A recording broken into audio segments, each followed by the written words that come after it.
আসসালামু আলাইকুম প্রিয় দর্শক, অন্নমঞ্চ অনুষ্ঠানে আপনাদের স্বাগত জানাচ্ছি। আসসালামু আলাইকুম। 1 এপ্রিল সন্ধ্যাবেলাতেই আমরা চিঠিটি হাতে পেয়েছি এবং শেখ হাসিনার চিঠি, ট্রাইব্যুনালের চিঠি, বিষয়বস্তু সম্পর্কে আমি আপনাদেরকে জানাবো। তবে আমার কাছে খুবই গুরুত্বপূর্ণ মনে হয়েছে কয়েকটা বিষয়। এটা হচ্ছে এই সময়ে কেন ধরেন শেখ হাসিনা মামলার রায় হয়েছে আজকে প্রায় 5-6 মাস, 6 মাস হয়নি এখনো, 5-6 মাসের মতন হতে চলেছে। সেই মামলার রায়ের পরে এতদিনে আওয়ামী লীগ বা আওয়ামী লীগ সভাপতি শেখ হাসিনার পক্ষে বাংলাদেশের আন্তর্জাতিক অপরাধ ট্রাইব্যুনালে চিঠি দিয়েছে। নিশ্চয়ই এটার একটা আলাদা গুরুত্ব আছে, সেই গুরুত্ব নিয়ে আমি আপনাদের সঙ্গে আলাপ করব। এবং সেই চিঠিতে অনেক সময় আওয়ামী লীগের নেতারা সোশ্যাল মিডিয়ায় যখন আওয়ামী লীগ নেতাদের বক্তৃতা শুনবেন দেখবেন তারা বলছে যে প্রধানমন্ত্রী শেখ হাসিনা, তারা সাবেক বলতে মানেন না, কিন্তু আইনজীবীদের যে চিঠি সেই চিঠিতে সাবেক প্রধানমন্ত্রী হিসেবে উল্লেখ করা হয়েছে শেখ হাসিনাকে। এবং একইভাবে যেহেতু এই ট্রাইব্যুনাল এতদিন আওয়ামী লীগ মানে না বা আওয়ামী লীগ সমর্থকরা মানে না, কিন্তু চিঠি দেওয়া মানেই হচ্ছে ট্রাইব্যুনালের অস্তিত্বটা মেনে নেওয়া হয়েছে। শেখ হাসিনার পক্ষে চিঠি দেওয়া, তাই বলে একটা অস্তিত্ব মেনে নেওয়া। এবার বোঝা যায় যে এই ট্রাইব্যুনালকে যতটা সম্ভব দেশের বাইরে থাকলেও আওয়ামী লীগ তার মতো করে এই ট্রাইব্যুনালের সঙ্গে লড়তে চায়। এবং এটা শুধু শেখ হাসিনার মামলার জন্য লড়া, ফাঁসির বিরুদ্ধে লড়া বা সাজার বিরুদ্ধে লড়া তা নয়। আমার কাছে মনে হয় এইটার মধ্যে দিয়ে আওয়ামী লীগ জানাতে চায় যে আমরা পিছু হটিনি, আমরা এখনো চুপ হয়ে যায়নি, যে কোনো জায়গায় কোনো কিছু বিনা চ্যালেঞ্জে ছেড়ে দেওয়া হবে না। রায় বাতিলের দাবি জানিয়ে ট্রাইব্যুনালে শেখ হাসিনার আইনজীবী দলের চিঠি। যুক্তরাজ্য ভিত্তিক ল ফার্ম কিংসলি নেপোলির পাঠানো চিঠিতে বলা হয়েছে, ট্রাইব্যুনালে শেখ হাসিনার অনুপস্থিতিতে যেভাবে তার বিচার করা হয়েছে এবং যেভাবে তাকে মৃত্যুদণ্ড দেওয়া হয়েছে তাতে আন্তর্জাতিক আইন ও ন্যায় বিচারের মৌলিক মানদণ্ড লঙ্ঘন হয়েছে। 24শে জুলাই আন্দোলন দমনের চেষ্টায় মানবতা বিরোধী অপরাধের মামলায় দোষী সাব্যস্ত সাবেক প্রধানমন্ত্রী শেখ হাসিনা তার আইনজীবী দলের মাধ্যমে আন্তর্জাতিক অপরাধ ট্রাইব্যুনালে একটি চিঠি পাঠিয়েছেন, যেখানে তার মৃত্যুদণ্ডের রায় বাতিল করার দাবি জানানো হয়েছে। আওয়ামী লীগ সভাপতি শেখ হাসিনার পক্ষে এই যুক্তরাজ্য ভিত্তিক এই ফার্ম এটি পাঠিয়েছে, যে ল ফার্ম কিংসলি নেপোলির পাঠানো এই চিঠিতে বলা হয়েছে আন্তর্জাতিক অপরাধ ট্রাইব্যুনাল যেভাবে তার অনুপস্থিতিতে বিচার হয়েছে সেটা আইনের লঙ্ঘন। 30 মার্চ ইমেইলের মাধ্যমে ট্রাইব্যুনালে পাঠানো এই চিঠিতে শেখ হাসিনার বিচার প্রক্রিয়াকে অন্যায্য ও অবৈধ বলা হয়েছে। এ বিষয়ে ট্রাইব্যুনাল প্রধান প্রসিকিউটরের বক্তব্য জানার চেষ্টা করেছে এই BDNews24.com। জুলাই আন্দোলন দমনে 1400 জনকে হত্যার উস্কানি, প্ররোচনা ও নির্দেশনা দেওয়ার 4 অভিযোগে দোষী সাব্যস্ত করে গত বছরের 17 নভেম্বর শেখ হাসিনাকে মৃত্যুদণ্ড দেয় আন্তর্জাতিক অপরাধ ট্রাইব্যুনাল। ছাত্র জনতা অভ্যুত্থানে 2024 সালের 5 আগস্ট ক্ষমতা হারানো শেখ হাসিনা তখন থেকেই ভারতে অবস্থান করছেন। সব অভিযোগ অস্বীকার করে সেখান থেকেই এক বিবৃতিতে তিনি বলেন, এই বিচারে তিনি কিংবা তার দলকে আত্মপক্ষ সমর্থনের ন্যায্য সুযোগ দেওয়া হয়নি। কিংসলি নেপোলির পাঠানো চিঠিতে বলা হয়েছে, শেখ হাসিনার বিচার এমন এক রাজনৈতিক প্রেক্ষাপটে হয়েছে যেখানে আওয়ামী লীগ এবং নেতাকর্মী সমর্থকরা ছিলেন এক বৈরী পরিবেশের মধ্যে। আমি চিঠির বিষয়বস্তু সম্পর্কে আপনাদেরকে আরেকটু সংক্ষেপে আমি সামারাইজ করে আমি আপনাদেরকে জানাতে চাই, এবং সেই জায়গাটাতে বহু বিস্তারিত তথ্য এখানে এসছে। চিঠিতে পয়েন্ট টু পয়েন্ট অনেক জায়গায় বলা হয়েছে, আমরা গণতান্ত্রিক বাংলাদেশের সাবেক প্রধানমন্ত্রী ও বাংলাদেশ আওয়ামী লীগের সভাপতি শেখ হাসিনার পক্ষে প্রতিনিধিত্ব করছি। আইনজীবীরা বলছে, আমরা এই চিঠির মাধ্যমে আনুষ্ঠানিকভাবে আপত্তি জানাচ্ছি যে বাংলাদেশ আন্তর্জাতিক অপরাধ ট্রাইব্যুনাল ICTA পরিচালিত বিচার কার্যক্রম অবৈধ এবং এর মাধ্যমে শেখ হাসিনাকে বিচার ও দণ্ড দেওয়া হয়েছে। 3 নম্বর পয়েন্টে বলা হয়েছে শেখ হাসিনার বিচার এমন এক রাজনৈতিক বৈরী পরিবেশে করা হয়েছে। 4-এ বলা হচ্ছে এই চিঠিতে নিম্নোক্ত গুরুতর অভিযোগ তুলে ধরা হয়েছে, সেখানে ক খ গ ঘ দিয়ে গ ঘ পর্যন্ত 4টা পয়েন্টে আবার বলা হয়েছে বিচার বিভাগের স্বাধীনতার অভাব, প্রসিকিউশনের পক্ষপাত, ন্যায় বিচার ও যথাযথ প্রক্রিয়ায় অধিকার অস্বীকার, অনুপস্থিতিতে বিচার ও মৃত্যুদণ্ড প্রদান। তারপর 6 নম্বর পয়েন্টে বলা হচ্ছে 71 সালে মুক্তিযুদ্ধকালীন গণহত্যা ও যুদ্ধাপরাধে মানে এই ট্রাইব্যুনালে এটা করা যেতে পারে না। 7 নম্বরে বলা হচ্ছে 2024 সালের ঘটনাগুলো সাধারণত ফৌজদারি আদালতের আওতায় পড়ে। আমি সংক্ষেপে আপনাদেরকে জানিয়ে দিচ্ছি। 8 নম্বরে বলা হচ্ছে এর মাধ্যমে এই বিচার পূর্ণ এখতিয়ার বহির্ভূত এবং শুরু থেকে বাতিলযোগ্য। 9-এ বলা হচ্ছে আন্তর্জাতিক আইন অনুযায়ী স্বাধীন ও নিরপেক্ষ আদালতে বিচার পাওয়ার অধিকার রয়েছে। এরকম বেশ কিছু পয়েন্টে গিয়ে তারা উত্থাপন করেছে এবং দাবি করা হয়েছে যে শেখ হাসিনা, বেশ কয়েকটি দাবি রয়েছে। শেখ হাসিনার রায় বাতিল করতে হবে, মৃত্যুদণ্ড কার্যকর করা যাবে না, ভবিষ্যৎ বিচার আন্তর্জাতিক মান অনুযায়ী করতে হবে, আওয়ামী লীগের সঙ্গে সংশ্লিষ্টদের নিরাপত্তা নিশ্চিত করতে হবে, বাংলাদেশ সরকারকে এসব লঙ্ঘন স্বীকার করে সংশোধনমূলক পদক্ষেপ নিতে হবে এবং শেখ হাসিনা আন্তর্জাতিক আদালত সহ সব আইনি পথে প্রতিকার চাইবার অধিকার সংরক্ষণ করেন। 14 দিনের মধ্যে এ বিষয়ে জবাব দিতে অনুরোধ করা হচ্ছে। বিনীত কিংসলে ন্যাপলি এলএলপি। এই হচ্ছে মুদ্রা কথা। এখন আমার কাছে বিষয় হলো, এই যে 17 মেতে রায় হয়েছিল, আজকে এতদিন পরে শেখ হাসিনা তার আইনজীবীদের মাধ্যমে এই চিঠি পাঠিয়েছেন। এটা কি তার পলিটিক্যাল একটা প্রেশার তৈরি করাও কিনা, যে তারা একটা রাজনীতির চাপ তৈরি করতে চান এবং এই আইসিটিতে যেহেতু আরো কিছু বিচার প্রক্রিয়া চলমান থাকবে বলে বলা হচ্ছে, ফলে সেগুলোর উপরে যেন একটা চাপ সৃষ্টির কৌশল কিনা, এই প্রশ্ন সহজভাবে উঠতে পারে। এবং আমরা এখন পর্যন্ত যতটুকু কথা বলেছি, বাংলাদেশ সরকার এবং অন্যান্য দিক থেকে এখন পর্যন্ত এই চিঠির সত্যতা নিশ্চিত করা যায়নি বা নিশ্চিত করা হয়নি। কিন্তু যাই হোক না হোক, এটা যে একটা রাজনৈতিক চাপ, এটা নিঃসন্দেহে বোধহয় বলা যায়। ফাঁসির সাজা বাতিলের দাবিতে এবার আন্তর্জাতিক আদালত এবং জাতিসংঘের মানবাধিকার কাউন্সিলে নালিশ জানাতে যাচ্ছেন বাংলাদেশের সাবেক প্রধানমন্ত্রী শেখ হাসিনা। শেখ হাসিনার পক্ষ থেকে লন্ডন ভিত্তিক বিখ্যাত আইনি সেবা প্রদানকারী প্রতিষ্ঠান বা ল ফার্ম কিংসলে ন্যাপলি এলএলপি বাংলাদেশের আন্তর্জাতিক অপরাধ ট্রাইব্যুনাল বা আইসিটিকে এই বার্তা দিয়েছে। ল ফার্মটি গত 30 মার্চ ইমেলের মাধ্যমে বাংলাদেশের সাবেক প্রধানমন্ত্রীর সাজা বাতিলের দাবিতে আইসিটিকে এই আইনি নোটিশ পাঠায়। ওই নোটিশে সুনির্দিষ্ট 4টি দাবি তুলে ধরে ল ফার্মটি জবাব দেওয়ার জন্য 14 দিনের সময় বেঁধে দিয়েছে। বলেছে 14 দিনের মধ্যে চিঠির জবাব না পেলে বিষয়টি নিয়ে তারা আনুষ্ঠানিকভাবে আন্তর্জাতিক অপরাধ আদালত বা আইসিসি এবং জাতিসংঘের মানবাধিকার কাউন্সিলে যাবে, যার অর্থ হলো আন্তর্জাতিক পর্যায়ে মামলা লড়ার আগে শেখ হাসিনা একটি প্রি অ্যাকশন প্রোটোকল পাঠালো, যেটির মাধ্যমে জাতিসংঘ মানবাধিকার কাউন্সিল কিংবা আন্তর্জাতিক অপরাধ আদালতে যাওয়ার পথ তৈরি হয়। স্বাভাবিকভাবে প্রশ্ন উঠেছে, প্রায় 20 মাস পর কেন এমন আইনি নোটিশ দিলেন শেখ হাসিনা? বিশেষ করে বিএনপি সরকার ক্ষমতা আসার পর আইসিটির চিফ প্রসিকিউটর পাল্টে ফেলেছে এবং নতুন চিফ প্রসিকিউটর শেখ হাসিনার বিরুদ্ধে দেওয়া রায়ের নথিপত্র পরীক্ষা করে দেখারও ঘোষণা দিয়েছিল। এর মধ্যে প্রসিকিউটরদের বিরুদ্ধে ঘুষ চাওয়ার অভিযোগ উঠেছে, বিচারকের ফেসবুক অ্যাকাউন্ট হ্যাক হয়েছে, সিসিটিভির ফুটেজ গায়েব হয়ে গিয়েছে। ট্রাইব্যুনাল ও প্রসিকিউশনের এমন নানা বিব্রতকর পরিস্থিতিতে এই চিঠি কি নতুন কিছুর ইঙ্গিত করে? আবার বাংলাদেশের পররাষ্ট্রমন্ত্রী খলিলুর রহমানের দিল্লি সফরের ঠিক 1 সপ্তাহ আগে এই চিঠির মাধ্যমে সরকারকে কি বিষয়টি নিয়ে কোনো বার্তা দেওয়া হয়েছে? সবচেয়ে বড় প্রশ্ন হলো, আওয়ামী লীগ সভানেত্রীর পক্ষ থেকে লন্ডনের ল ফার্ম যে চিঠি দিয়েছে সেটির আইনি তাৎপর্য কি হতে পারে?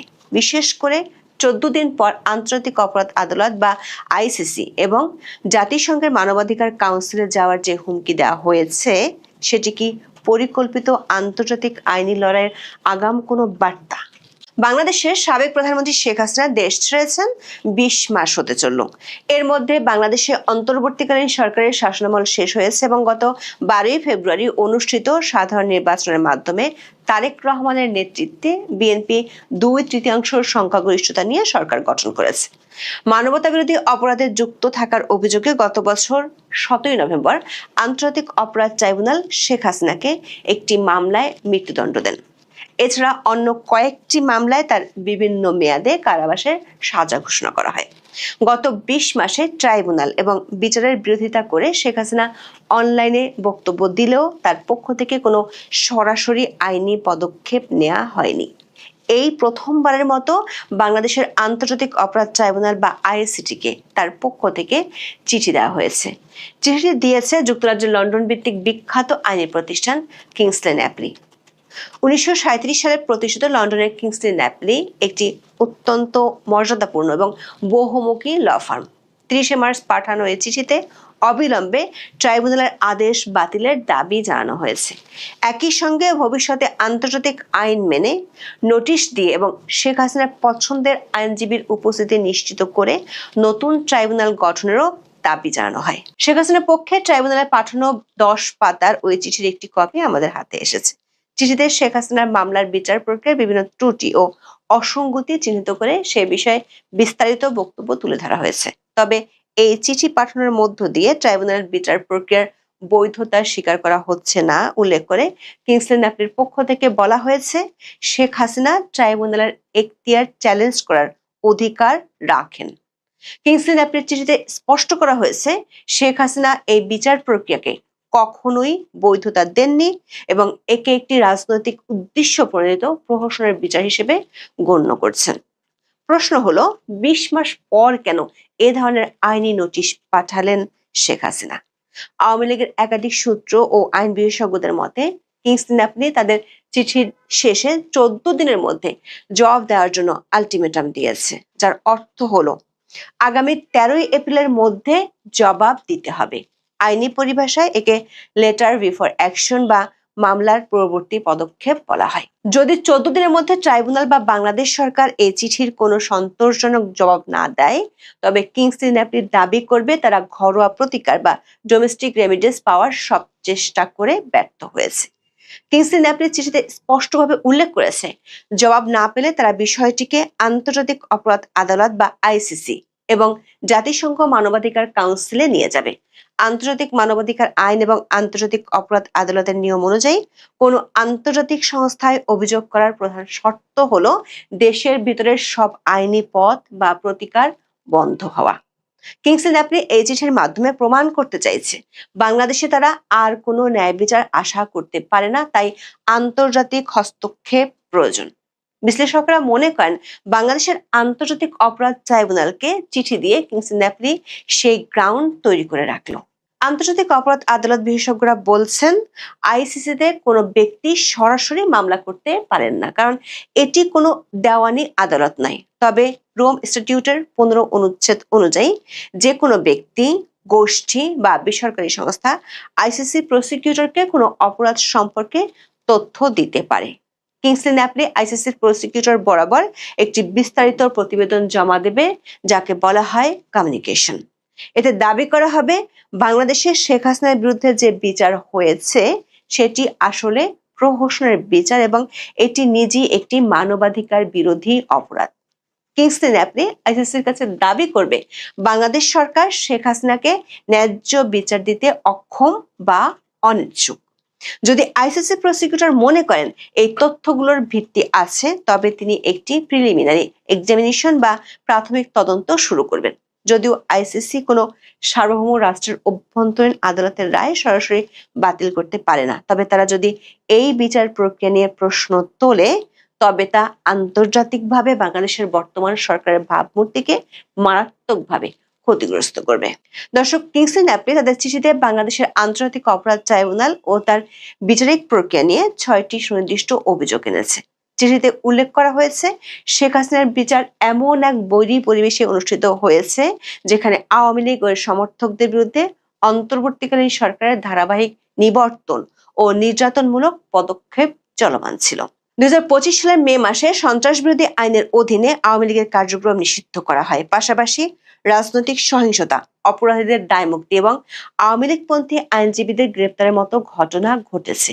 এমনকি আওয়ামী লীগ সম্পৃক্ত আইনজীবীদের উপর শারীরিক হামলা চালানো হয়েছে বলেও দাবি করা হয়। চিঠিতে এরই মধ্যে আইসিটি নিয়ে আন্তর্জাতিক বিশেষজ্ঞরা যেসব অভিযোগ তুলেছেন সেগুলোর রেফারেন্স তুলে ধরে শেখ হাসিনার বিচার প্রক্রিয়ার 4টি মৌলিক অধিকার লঙ্ঘনের অভিযোগ আনা হয়েছে। চিঠিতে বলা হয়েছে, শেখ হাসিনা মামলার বিচার করার কোনো আইনি এখতিয়ার আইসিটির নেই, কারণ 1973 সালের আইসিটি আইনটি মূলত 1971 সালের মুক্তিযুদ্ধের সময় সংঘটিত গণহত্যা, মানবতার বিরুদ্ধে অপরাধ ও যুদ্ধাপরাধের বিচারের জন্য প্রণয়ন করা হয়েছিল। নির্দিষ্ট ঐতিহাসিক সময়কালের বাইরে এই ট্রাইব্যুনালের বিচার করার কোনো ম্যান্ডেট ছিল না।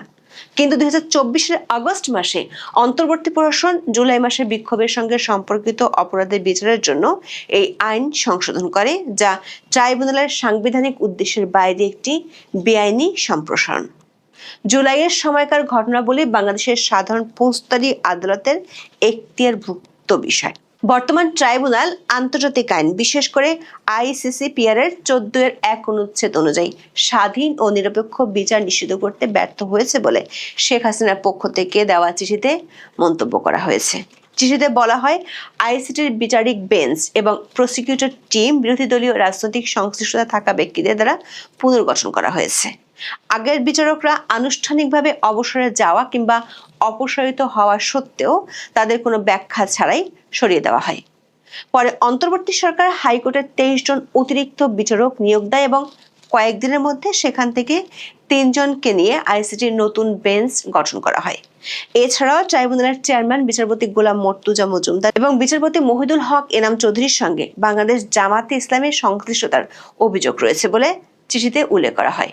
অপর বিচারক বিচারপতি শফিউল আলম মাহমুদের সঙ্গে বিএনপির প্রকাশ্য সম্পর্ক রয়েছে এবং তাকে ট্রাইব্যুনালে নিয়োগের মাত্র 6 দিন আগে হাইকোর্টের বিচারক হিসেবে নিয়োগ দেওয়ার কথাও চিঠিতে উল্লেখ করা হয়েছে। সবচেয়ে বিতর্কিত অভিযোগটি এসেছে বিচারপতি শফিউল আলম মাহমুদের বিরুদ্ধে, যিনি বিচার চলাকালে মন্তব্য করেছিলেন যে আসামিকে ফাঁসির দড়ি থেকে বাঁচানোর জন্য আইনজীবীদের চেষ্টা করা উচিত, যা শেখ হাসিনার আইনজীবীরা পূর্ব নির্ধারিত অপরাধী সাব্যস্তকরণ বা প্রিডিটারমিনেশন অব গিল্ট হিসেবে দেখছেন। আন্তর্জাতিক অপরাধ ট্রাইব্যুনালে দেওয়া চিঠিতে বর্তমান প্রসিকিউটর টিমকে পক্ষপাতমূলক বলে মন্তব্য করা হয়েছে। চিঠিতে বলা হয়েছে, আইসিটির সাবেক চিফ প্রসিকিউটর মোহাম্মদ তাজুল ইসলাম জামায়াতে ইসলামীর নেতাদের আইনজীবী ছিলেন এবং তিনি এবি পার্টির যুগ্ম আহ্বায়ক। তিনি বিচার চলাকালীন সময়ও দলের সমাবেশে অংশ নিয়েছেন।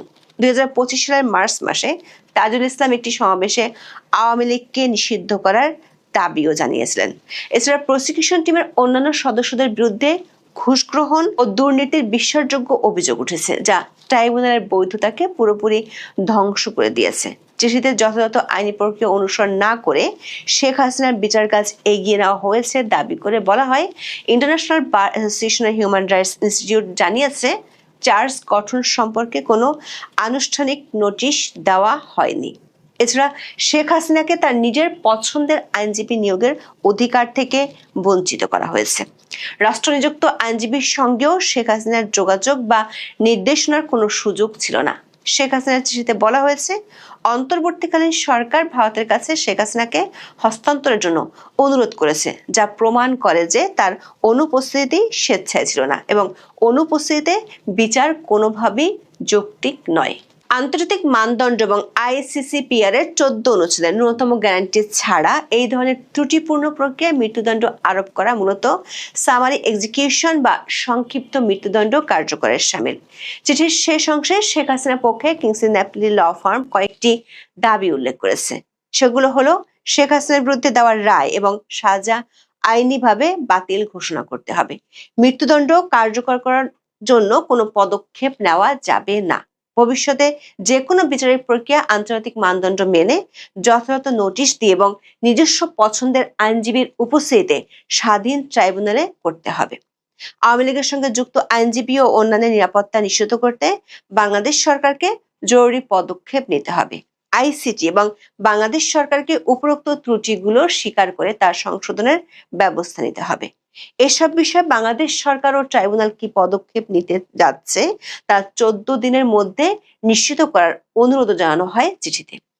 কিংসলি ন্যাপলি চিঠিতে জাতিসংঘের মানবাধিকার কাউন্সিলে যাওয়ার যে হুমকি দিয়েছে, বিসি সরকার তাকে মূলত একটি কূটনৈতিক ও জনমত তৈরির কৌশল হিসেবে দেখছেন। এখানে 3টি উপায়ে কাজ করা হতে পারে। প্রথমত, কমপ্লেন্ট প্রসিডিওর, যেটির মাধ্যমে গোপনীয় পদ্ধতিতে মানবাধিকার কাউন্সিলে সরাসরি কোনো রাষ্ট্রের বিরুদ্ধে অভিযোগ দায়ের করা। বিশেষজ্ঞরা মনে করেন, ইতিমধ্যে আওয়ামী লীগের উপর নিষেধাজ্ঞা, দলটি নেতাকর্মীদের উপর নির্যাতনের বিষয়গুলো আন্তর্জাতিকভাবে সমালোচিত হয়েছে। পাশাপাশি আইসিটির বিচার প্রক্রিয়া এবং এই ট্রাইব্যুনালের বিরুদ্ধে এরই মধ্যে যেসব অভিযোগ উঠেছে সেগুলো আন্তর্জাতিক গণমাধ্যমে প্রকাশিত হয়েছে। প্রসিকিউটর BM সুলতান মাহমুদ সাবেক চিফ প্রসিকিউটর তাজুল ইসলামের বিরুদ্ধে সেটেলমেন্ট ট্রেড বা সাক্ষী বাণিজ্যের গুরুতর অভিযোগ আনেন। অভিযোগ উঠেছে, প্রভাবশালী আসামি বা প্রত্যক্ষদর্শীদের আর্থিক সুবিধার বিনিময়ে সাক্ষী হিসেবে ব্যবহার করা হয়েছে বা অব্যাহতি দেওয়া হয়েছে। জাতিসংঘের মানবাধিকার কাউন্সিলে যদি এই বিষয়টি ওঠে, তবে বাংলাদেশের নতুন সরকারের উপর বৈশ্বিক চাপ বাড়বে। ইতিমধ্যে জাতিসংঘের বিশেষ দূতরা আওয়ামী লীগকে নিষিদ্ধ করা এবং শেখ হাসিনার বিচার প্রক্রিয়া নিয়ে উদ্বেগ প্রকাশ করেছিলেন। সরকার যদি কিংসলি ন্যাপলি নোটিশের সন্তোষজনক উত্তর না দেয়, তবে আন্তর্জাতিক পরিমণ্ডলে বাংলাদেশের বিচার বিভাগের বিশ্বাসযোগ্যতা বড় ধরনের সংকটের মুখে পড়বে। সূত্রগুলো বলছে, জাতিসংঘ মানবাধিকার কাউন্সিলে শেখ হাসিনার পক্ষ থেকে এই অভিযোগটি গ্রহণ করার সম্ভাবনা আছে। কাউন্সিল যদি অভিযোগটি গ্রহণ করে, তবে তারা একটি ওয়ার্কিং গ্রুপ অন কমিউনিকেশনস গঠন করবে এবং বিষয়টি পর্যালোচনার জন্য বাংলাদেশ সরকারের কাছে ব্যাখ্যা চাইবে। জানা গেছে, কিংসলি ন্যাপলি জাতিসংঘের বিচারক ও আইনজীবীদের স্বাধীনতা বিষয়ক বিশেষ দূত এবং আরবিট্রারি এক্সিকিউশন বিষয়ক বিশেষ দূতের কাছে আবেদন করার জন্য প্রয়োজনীয় কাগজপত্র তৈরি করে রেখেছে। যেহেতু শেখ হাসিনাকে মৃত্যুদণ্ড দেওয়া হয়েছে, তাই তার আইনজীবীরা জরুরি আবেদন বা আর্জেন্ট অ্যাপিল করতে পারেন। জানা গেছে, কিংসলি ন্যাপলি ICCPR এর কাছে আবেদন করবে না, তারা বরং মানবাধিকার কাউন্সিলের কমপ্লেন প্রসিডিউরের উপর বেশি গুরুত্ব দিবে। আবার এমন এক সময় শেখ হাসিনার পক্ষ থেকে এই নোটিশ পাঠানো হয়েছে যখন বাংলাদেশের পররাষ্ট্রমন্ত্রী খলিলুর রহমান দিল্লি সফরে যাচ্ছেন। শেখ হাসিনা বর্তমানে ভারতে অবস্থান করছেন এবং ভারত তাকে হস্তান্তর করতে অনিচ্ছুক। কিংসলি ন্যাপলির এই নোটিশ ভারতকে একটি জোরালো যুক্তি দেবে। ভারত দাবি করতে পারবে যে যেহেতু শেখ